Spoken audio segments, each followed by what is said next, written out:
Hey, listen up. We got another episode of Cracks, featuring the crack man himself, Bill Krackenberger, and our co-host, John Orlando, straight from Las Vegas. Cracks is your ticket inside the world of sports betting, with tips, picks, special guests, and more. Only on WSN.com.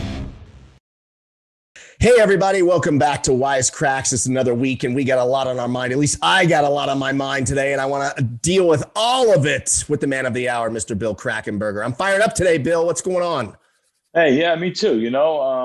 We actually could have had a couple different guests I could have had the last 2 days, but I thought there was so much to talk about that, about a couple things here. I thought we'd just wing it, you and I together like we always do. Not really a lot prepared, where we're just going to kind of talk about what the last week was and some unique situations. And this is usually the best kind of shows. We're going to take some questions and should be fun.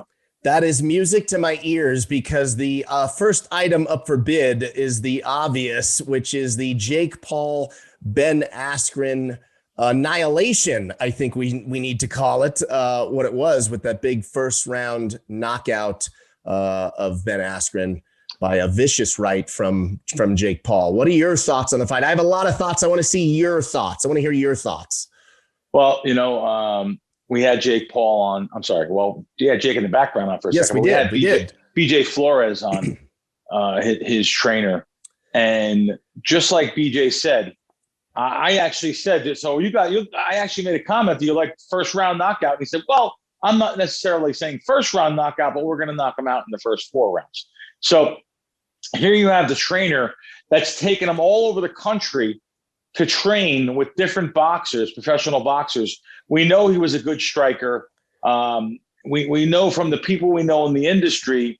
My friend Teddy Atlas has his podcast, and he had Ben Askren on. I watched it twice because I wanted to hear again what I just heard Ben saying. And that was, no matter what happens, I'm gonna drive home having a bigger bank account that night. And then a second time on the show, he said, I'm gonna have a bigger, I'm gonna have a bigger bankroll again. Meaning, like, he's not tipping his hand. Of course he wanted to win, but I think he just was there for the paycheck, just like he said on Teddy's show. And, the combination of that and the combination of our podcast, looking at it now, probably should have been a bigger bet. And just like I told BJ, I was going to have a 5-figure bet on it. I posted one of my tickets on Twitter, my Circa sports ticket. I had a $5,000 bet with Circa minus 160. And then I had, before that though, I bet 6,000 minus 167. And I actually, just like I said, I'm a spokesman for PointsBet, and just like I said on the PointsBet video, which was on Twitter, it's still there. I said I'm going to actually, instead of laying the 160, I would say, you guys should take him by knockout, which was minus 110 at a couple spots.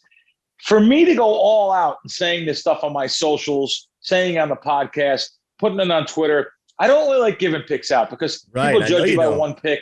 They judge you by one pick, and I know long term. I know what I've been paying taxes on the last, decade and a half, 20 years. So it's on gambling when it's on winning sports betting. So it's tough to just have you judge it by one pick. But I went all out there, kind of put myself on, I say on the line. It really wasn't that. I've had losing picks too that I talk, but I know I win more than I lose. So bottom line is, you look back at it now and you say, and we had my agent, my lawyer, my friend on before the show talking to him. He makes some great sense though. This Triller network was based on Jake Paul winning. So you look back at it now, like he said, the balloons came down with Jake Paul on them. Diplo played a song with Jake Paul in it. This was all arranged for really Jake Paul. And I don't mean arranged like fixed, like maybe you guys think, or a lot of guys on Twitter think that too. I'm just saying the guy was just in there for a paycheck.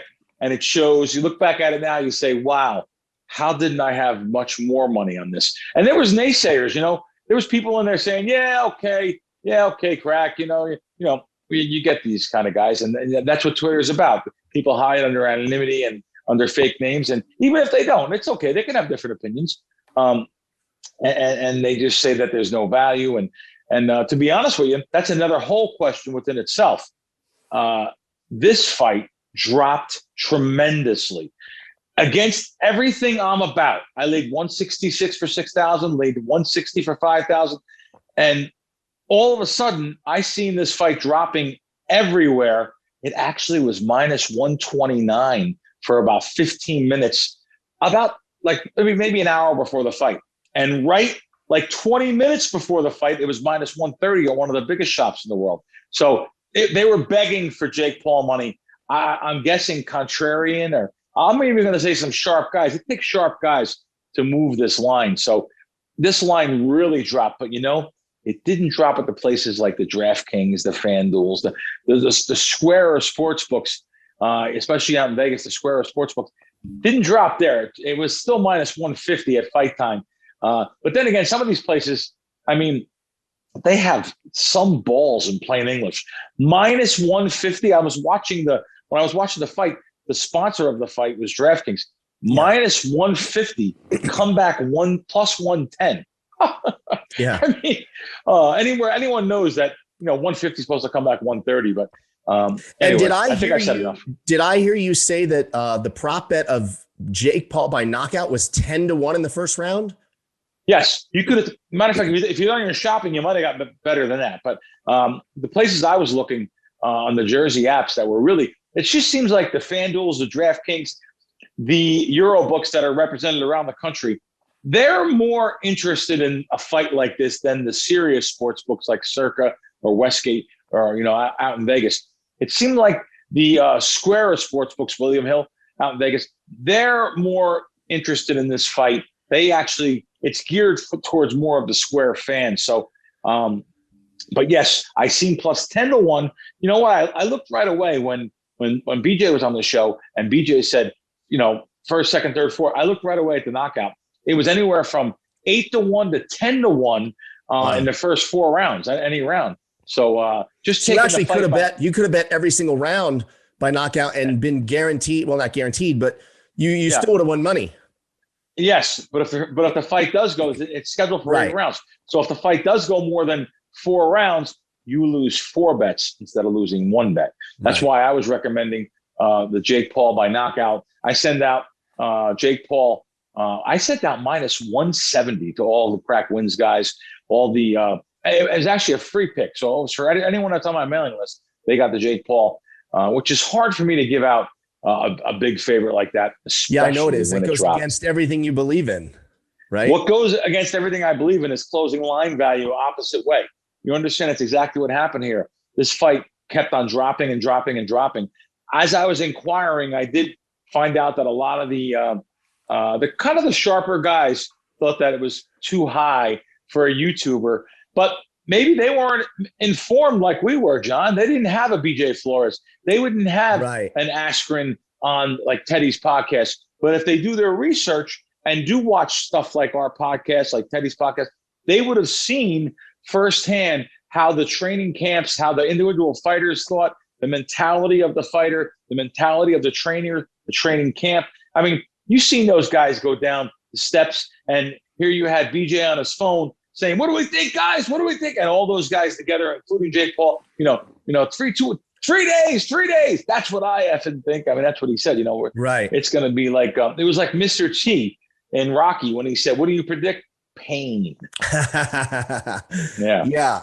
So speaking of pain, I was in a little pain from watching this. So I'm going to give you my take. I'm going to sound like a hater for a minute, but I'm also going to give the counter argument against my own hater argument, if that makes any sense. Okay. Sure. Bear with. Here's my take. So like you said, the writing was on the wall, right? From the very beginning, the very jump, you had Snoop Dogg as one of the commentators, Mario Lopez, Oscar De La Hoya, which we definitely need to have a whole separate conversation on Oscar De La Hoya in a second. But they were all, it was almost like, which they were, hired by Jake Paul. But you would think that they would still, go at it like any normal announcer would.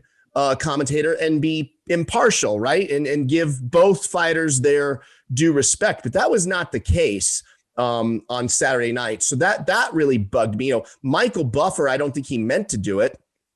I've met Michael Buffer a million times. He's a classy guy. He's a nice guy. I'm friends with Bruce Buffer, and so is my dad with both of them. Michael Buffer botched Ben Askren's name. He introduced him as Ben Askew, and didn't. They never corrected it, to my knowledge. So like the whole broadcast was just so pro Jake, which I get. He's the money. He's the golden goose. He's why we're tuning in, right? We're tuning in to see Jake Paul, and they were very smart with the broadcast to have Justin Bieber headlining. Like they did all the things right. I didn't love the production as a whole, but name value, they put the right pieces of the puzzle together. But when you say, Diplo was wearing a Jake Paul shirt and, they had balloons that said Jake Paul, falling, they certainly didn't have a set of Ben Askren balloons on deck. Do you really look at that as they just knew based on the info they had and the tape they've seen on Ben Askren up against knowing that Jake's been training in boxing for 3 years, where Ben Askren's been retired for 18 months. Ben Askren just had hip surgery. Ben Askren had 11 weeks to prepare for this, and Jake Paul's been boxing for 3 years now. So do you really believe they factored all that in and their conclusion was there's no way Jake loses this fight? Or is it fair to say it's also a reasonable assumption to look at all those factors on top of they had the balloons and the way the telecast was structured and the way the announcers were talking and how fast that referee waved off that fight, that maybe it was fixed? Fix is a giant three-letter word. It's a giant three-letter word. And let me tell you something. Say fix, I hate when people say stuff like that. Well, in sports. Do you think that Ben Askren took a fall? That's what fix means. Here's the thing.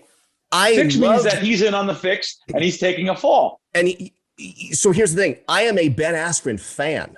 So I am not speaking ill of Ben Askren. I don't love Jake Paul, but BJ warms me up a little bit to Jake Paul last week. I'll give him that. I'll explain my issue with Jake Paul in a minute. Let me explain Ben Askren. Here's what I think. I think they knew what they were doing when they picked him. It certainly was, if you're going to fight an MMA fighter and you're Jake Paul, I would agree Ben Askren is the one to fight. He's a very decorated wrestler. He's not known for his striking, let alone boxing. Boxing and striking are even two different things in MMA. Straight up boxing, it's different range. There's so many factors that go into, what makes you a good or bad boxer. Jake Paul handpicked Ben Askren for that reason. So here's where I think maybe the fix was. I don't believe, and this, I could be delusional, and I am open to that as being a possibility when I say this, okay? I don't think contractually there was a fix. I think contractually Ben Askren got his $500,000, which has been just, told to everyone. It's on the record. I believe Ben Askren contractually probably got pay-per-view points. He probably got a little piece of the pie as a bonus. And then I think somewhere along that negotiation, someone looked Ben Askren in the face with a little wink, wink, and said, so you get $500,000 for showing up. You get a little bit of the pay-per-view points. And if Jake Paul wins, you get a bonus of $1 million. That's what I think. I know that's an awful thing to say because it's so you're saying exactly what I'm saying. You're saying what my question was. And you're saying that Ben Askren compromised his integrity and his pocket. He just said, "I'm going to take a fall for the like back in the 30s and 40s when the mafia controlled boxing and they would have guys take falls." That's what the word fix means to me. And you're not alone in this, by the way. Right. Twitter is full of these guys. Twitter's full of guys saying this. Yeah, for sure. Here's why I say it. That may be, if a Ben Askren fan is listening to this, or Ben Askren, that may be taken as me being disrespectful to Ben. It's actually a compliment to Ben. So here's why. Ben Askren has had 21 professional MMA fights. He is 19-2. Do you know how many times he's been knocked out? 1. That was a freak occurrence flying knee within 4 or 5 seconds when he fought Jorge Masvidal. That was his very first loss. And then his next loss was to, I believe, Damian Maia submitted him, I think.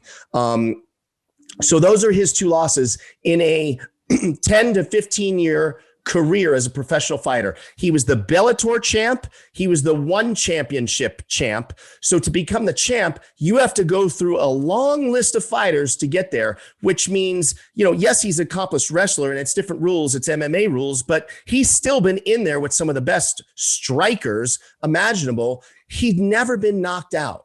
Now that's as a professional. Now factor in all of the gym wars that he's had. Ben Askren has a granite chin.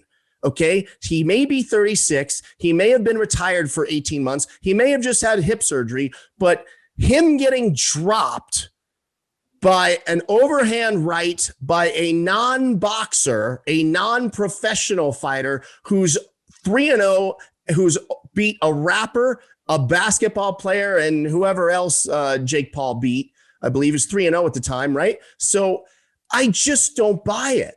And he's been training with a 34-4 trainer. He's had sparring partners who are professional boxers all over the country, 6 of them, that's been with all these professional guys, that's been in with champions and everything else. I just think he was ready for the fight, and he's a good striker. I think he's actually a boxer. I think he's going to actually have a really good career, whoever he's going to be fighting against down the line. It's going to be, of course, handpicked, just like when Mickey went into Rocky and said, Rock, you've been fighting tomato cans. Your record is all pumped up because of tomato cans. And Rocky got real mad at him, and because they were going to fight, I forget his name, but of course, Mr. T. Clubber Lang. Yeah, Clubber Lang. So now Rocky got real insulted and said they weren't real. Of course they're not real. Look at any professional boxer's record.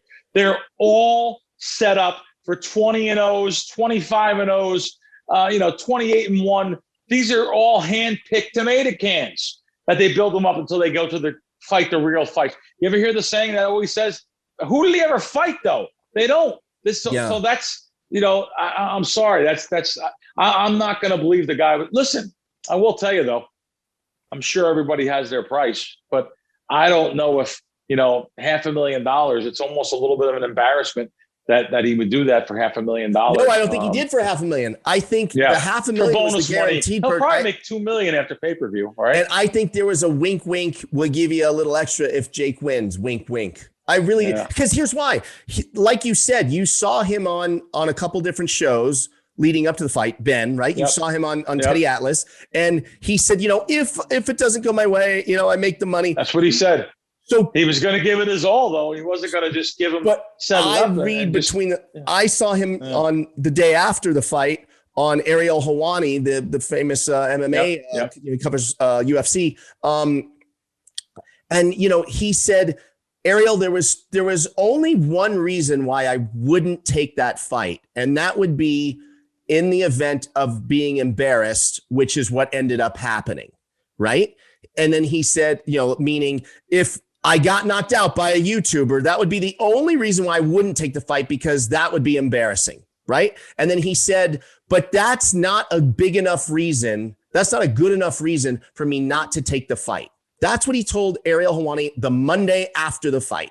And I read between the lines when I hear him say that. And to me, that's like saying, okay, so that's just him being a good and or bad actor on an interview on the Monday after.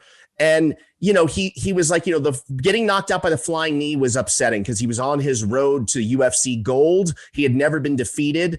And so I just look at it like, okay, so you've already been defeated. So you've had the loss. You've lost again after that. So you've got 2 losses under your belt in MMA, and you're retired. And what do you care at this point? Ben Askren is the type of guy that he doesn't care what I think. He doesn't care what you think. He doesn't care what anybody thinks.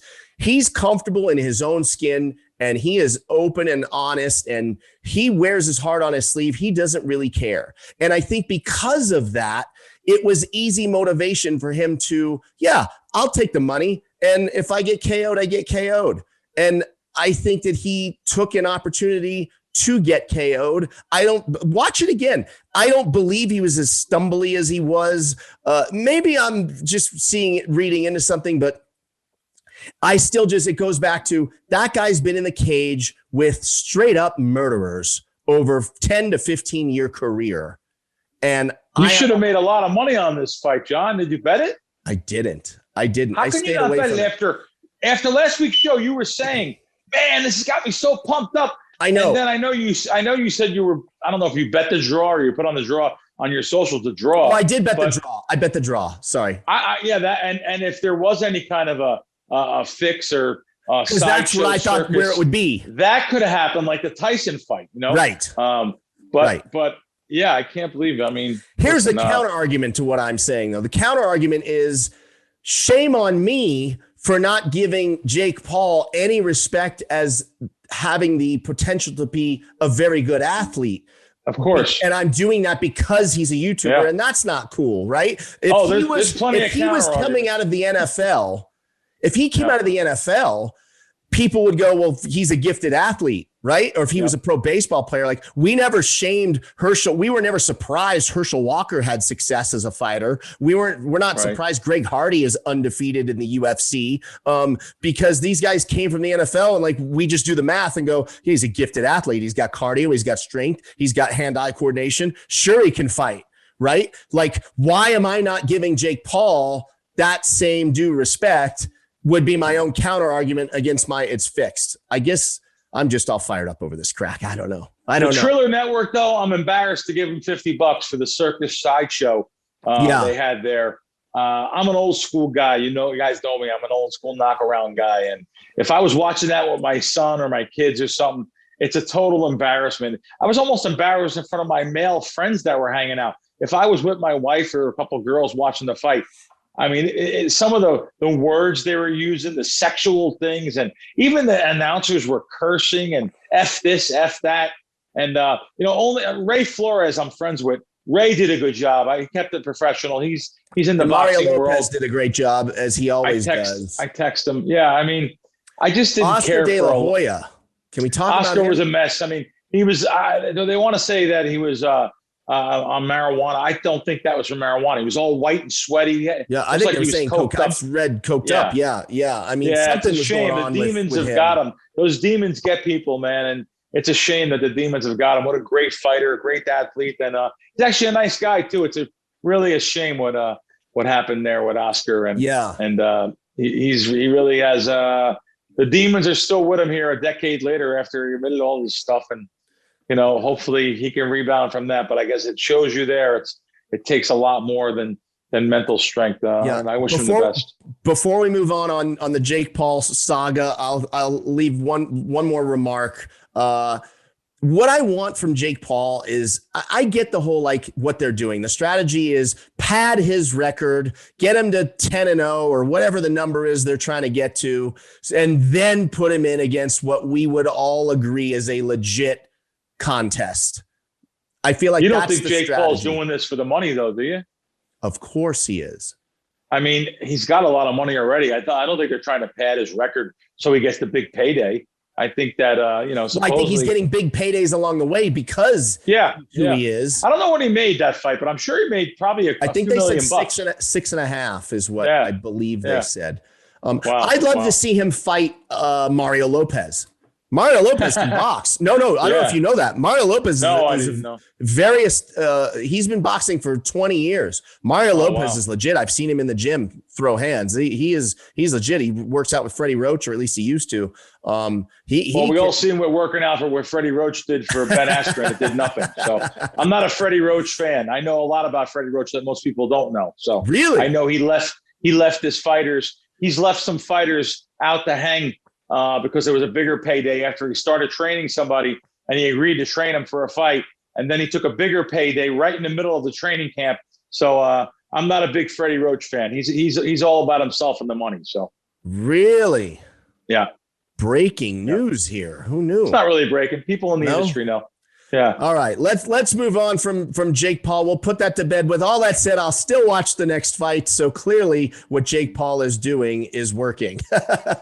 Okay. So Las Vegas is starting to look like Las Vegas again. Have you been? Yeah. The rules are being lifted here. I think in May, Yep. there's going to be, back to, I don't know if it's 100%, but I believe it's supposed to be like by the summer, right? By June 1st, 100%. On May 1st, we go to no more social distancing. Still have to wear masks, but venues are open and we'll be at 100% June 1st. That's shows, sporting. Everyone's going to want to travel. Everyone's going to want to, do the vacation thing that they got stuck the last, year and a half staying home. So I'm sure there's going to be people out in droves. Vegas is one of the hot spots. Yeah. So also Atlantic City in New Jersey, the weekends are absolutely wall to wall. People cannot get in. It's that busy. And the slot machines are all taken. The place is making a ton of money. I can't credit that just to sports betting. That's just because of people's need to travel and they're getting stuck home for all that time.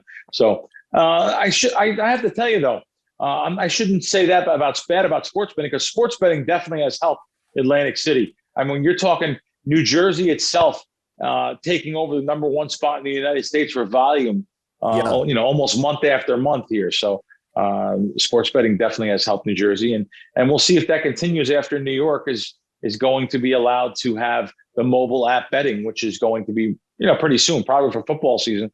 So people don't have to come across the river no more to the Meadowlands and bet sports, or just come across the river onto New Jersey soil, the jurisdiction to be able to bet sports. So we'll see what happens. But I do continue. I do, see the trend continuing is what I meant to say. I think New Jersey's going to have a big summer Atlantic City. Yeah, man. I was so impressed. I hadn't been to Atlantic City in a long time, like 20 years, until that trip with you a few months back. And I was blown away. That Ocean, is it Ocean? Is that the casino? Ocean Casino? I loved that place, and the Hard Rock, and I was really, really impressed. Hard Rock and Ocean, I think, are the nicest two properties. I think the Borgata got old. Unfortunately, they still make the most money. Really, it's in the marina. It's in the Marina District, so it's more of a safer area there. You don't tend to see the hustlers and the fleas come over there. Like the boardwalk casinos, they go in and out and, bother people, ask for money, hang around the crap table, try to intimidate you. That doesn't really happen. Really? I didn't see any of that at Ocean, though. Well, Ocean doesn't really, the sports book we were in, we weren't, I'll tell you what, the center of the boardwalk over there by Bally's and Caesars. Man. Stay away. Even resorts. I just, listen, I'm not saying they're giant casinos. They have security and stuff too. I don't mean to scare people away. I would just rather have, if I was with my parents or grandparents or whatever, I want them in the marina casinos, even though I do like Ocean and Hard Rock the best. I think that's the vibe. It's the happening spot, place to be seen. I think they're the best places, but so, I'm not being negative on AC. I actually am all for it. I love it. I love New Jersey, love the Jersey Shore. I always tell people to pop down to Ocean City. It's 2 towns down.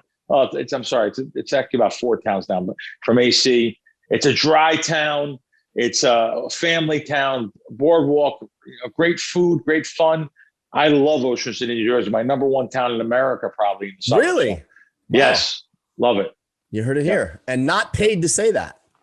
No. No, not at all. Well, while all eyes were on Jake Paul and Ben Askren Saturday night, I don't know if everybody remembers or not, there was a big UFC fight with Robert Whittaker and Kelvin Gastelum, which I had incorrect. I picked Gastelum, and after looking at the fight, I had a "what was I thinking" moment. Do you ever have those moments where you just move on? Or there's nothing wrong with consistency, John. No, actually, you're not going to believe this. I had a few bucks on that too.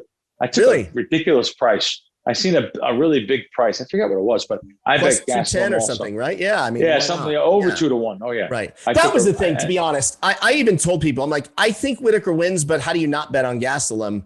He But again, that's okay to do, right? I had $300 on that. It's really a little peanut bet to have some fun. When I'm betting 11,000 on a main event of a card and 300 on something I thought that might be a little bit of value. Maybe I heard you in my head too. Yeah. Actually, a friend of mine actually liked them too. That's pretty good. So And then hopefully I wasn't in your head on this one because last week, of course, Murphy's Law always takes charge, right? Last week I mentioned the Dodgers minus 1.5 is the best bet in baseball. Bet it every single day. And I think the Dodgers were 11-3 with that bet at the time I said it. And ever since I said it, they've lost 3 in a row. never mind not winning by more than 1.5. They've just straight up lost 3 in a row since then. But minus 1.5 is still 11-6 on the year. Oh no, they're the best team in baseball still. They may have lost those games by like 1 or 2 runs each. They're that close to them, but yeah, you can't bet blindly the minus 1.5. This is a Wisecracks podcast. They have to know, that's not a bet that I condone. Yeah, betting blindly minus 1.5 on anything. And first of all, you're paying a premium for that. You're paying because it's the Dodgers. And sorry, John, I don't mean to say that. The square mentality is, well, I can't lay 260 on a game. Right. Let me lay 1.5, minus 1.5, minus 140 though. That is my mentality. Yeah, I good? can't condone it. Okay, But hey, you're having fun. You're having fun. Let me ask you this. A couple nights ago when the Dodgers did win 8 games in a row, 7 of them in a row by, they covered the minus 1.5, let the record show. Julian Marquez, our good friend of the show and UFC fighter. So he calls me up and he says, so Dodgers minus 1.5 tonight. This is when they had won 8 in a row, now going for game number 9 in a row. And I did say to him, I said, man, I mean, I don't know. The law of averages kicks in at some point. I wouldn't do it. I don't know about that. I mean, how many games can they win in a row, let alone win by more than, 1.5? What are your thoughts on that? Do we ride a streak? Or do you lean towards the law of averages? They're due to lose. What do we do in those scenarios? I'm not a streak guy. I just think it's priced in. Once like a 3-game winning streak happens, I think it gets priced in. Instead of laying $1.40 on a game, you lay $1.50 because it's priced in, or maybe not even, maybe $1.43 or $1.44. Actually, it's more like it. I just think it's priced in. I'm not a streak guy. But if there is a game of streaks, compared to like the NFL or anything else, I think that baseball would be a game of streaks more than an NFL game, which is a once a week product. Okay, fair enough. Moving on, later this month on April 29th, the NFL draft is back. And I didn't realize this. I heard you talking before we were on the air. Did I understand this right? You've had success betting on draft props. I didn't even know. I need to just understand, even though I consider myself, I'm pretty dialed into the betting world. I didn't, for some reason, realize you can bet on the draft. Oh yeah, all the sports books have this up. The Circas, the William Hills in Vegas, and of course the DraftKings, FanDuel's, PointsBet of the world. They all put up draft props, and this is a beatable event. It's a beatable sport. Yes, because it's all about information. It's about doing your own research. It's about keeping close track of socials and finding out what's going on with certain players and the scouting reports. Is the beat writers. It's got to take some legwork to do this. I understand. That's why you can just follow Krack Wins. I mean, I think we were 5-0 and 4-1. I'm not exactly positive. We only lost 1 in 2 years though. We give out some really good draft props next week, so I look forward to doing that. And yeah, it's a fun way to bet too. Like I said, it's really of having those, connections and ear to the grindstone here. This is, I don't want to say too much yet because I didn't release anything yet to my guys, but lock's a strong word. I won't say that, but I bet a lot of money on a lot of this stuff, as much as I can bet, because that's how confident I am on the draft props. Well, speaking of the fact that you haven't given it out to your guys yet, this is probably a good opportunity for me to remind everybody to head on over to the Apple Store or Google Play and download the Krack Wins app, or go to crackwins.com and you can get all of these wonderful picks from Krack, from the draft, and of course, pro basketball, golf, baseball's in full swing. There's only a handful of games left in the NBA regular season, but I would assume you plan on crushing the playoffs as well. Is that fair to say? Yeah, no. we've done really good. Again, these draft props are coming up. We had some we hit a little road bump during March Madness, but that's way in the rearview mirror. I mean, and before March Madness, we've killed it over 60% in college basketball. It's ridiculous. 60%. It's going to make people a whole lot of money. Again, in the last couple of weeks, again, great run for us. I think we were 19-7, up 21 units. Listen, if you win like 20 units in any 1 or 2 weeks, you're going to be up for the month. And that's what baseball has done for us. We started out really well. Golf, baseball, NBA, props. Oh, man, this is it's a special time of the year. That's unusual. Usually this is a lull for a lot of sports. But when we have the draft and you have all these other things together, it's a nice mix. And the Krack Wins guys have been along for the ride. They really enjoy it. Fantastic. So you heard the man. Head on over to the Apple Store or Google Play. Download the Krack Wins app today. Get in the winner's circle. Speaking of the winner's circle, I know you're not a big horse racing guy, but I just can't help but bet the ponies. And I recently discovered, because of you, WSN.com does some great horse racing coverage. I know you probably ignore it because you don't really care about the horse racing stuff, but I took your advice and I headed over to WSN.com. And they really do a good job with the horse racing. Well, obviously all sports, but I particularly was loving some of the horse racing stuff because they cover a lot of the other tracks that I'm not too familiar with. They've got all the tips, promos, a lot of the bonuses, like you were saying. All these sports books have ongoing bonuses, sign-up bonuses and stuff, and WSN.com lays it out really great there. Am I right, Krack, on my assessment? Yeah, I see what you see, what you're looking at. The horse racing with the Keeneland Stakes, exactly. Bewitch Stakes is called. I see that, and also you have to understand, horse racing is still very popular in America, especially this time of the year when you have the spring and coming into the summer, and you have the great Del Mar racetrack, the great Saratoga racetrack. These are two tracks that I love to visit every year. Even though I don't really bet on horses, I bet, $5-10 a race. And I'll bet some numbers, some combinations and stuff, just to have some fun. If I lose $200, I'm going to spend more on dinner that night than I'm going to lose at the racetrack. That's for sure. So, but I enjoy these type of articles too, just to give you a little pump up. You have the Kentucky Derby coming up, the Triple Crown, and so this is, I loved going to Monmouth Park when I was a kid. So it's a great, beautiful park in Monmouth County, New Jersey, in Oceanport. So I enjoyed that stuff, but just know what you're in for. Yeah. If you bet sports, it's going to hold about a 4.5% hold. That's if you don't do shopping, and it'd be much less if you line shop. When you bet horses, you're giving anywhere from like 15% on win bets to 35% on exotics and trifectas and pick sixes. So just know what you're in for. It's a lot harder to beat. Have fun with it. Right. Have fun with it. That it is fun. Listen, but the problem is, John, people don't have fun with it. Right. People actually expect to win, and it's instantaneous results. Horse betting, horse racing. They love that. They're off. You lose. Next.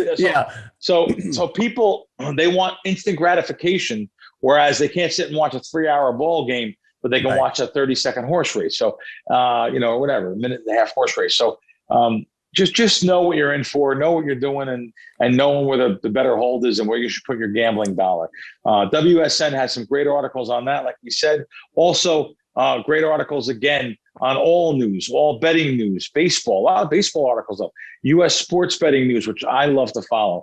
And it's got fantastic articles on Arizona, which was just passed. It's got stuff on New York when it legalized the sports betting.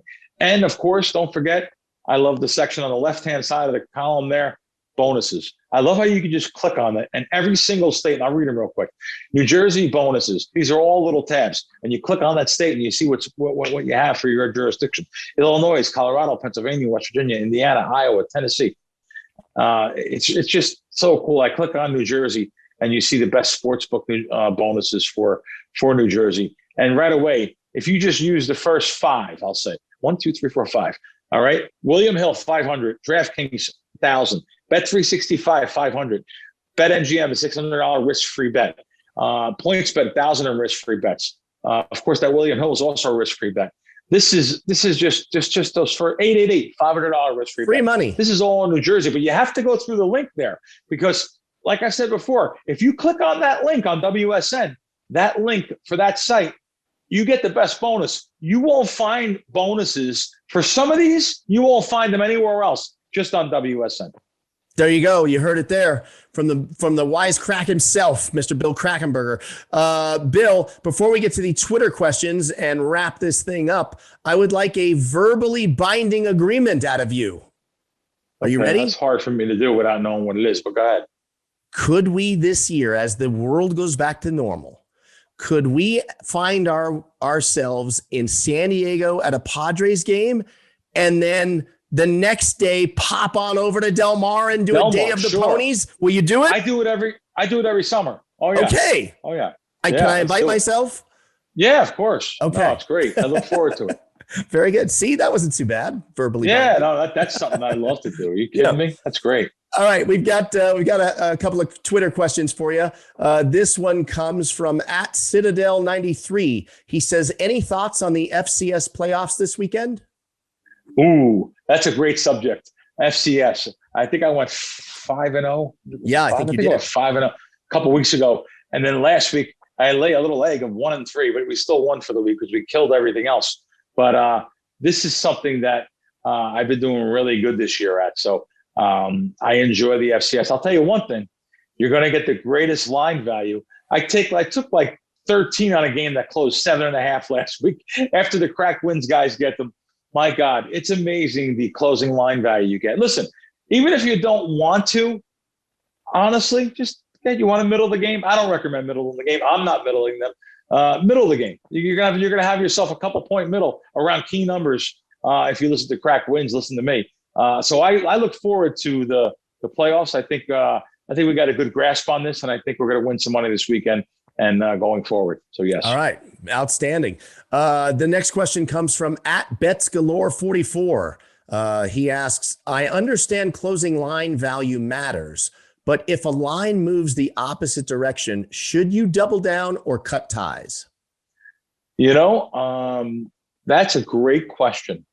And it's exactly what happened during the Jake Paul fight.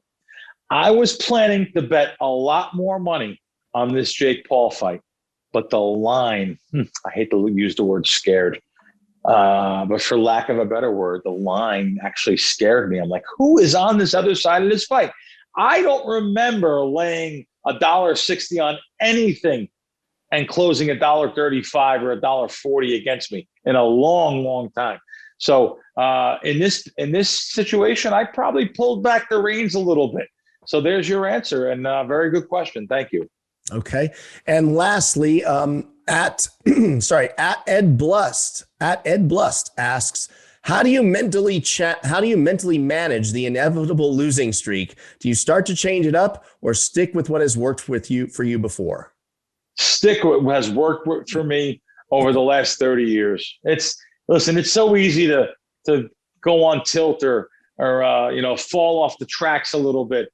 You have to stick what works for you. I know what has got me the money over the years. I know what has made me the money that it has. I mean, we're all going to have losing weeks or a losing month here or there. I'm going to win 10 out of 12 months. It's just inevitable. It's what I've done forever. I've had a streak of 14 months in a row where I won every month.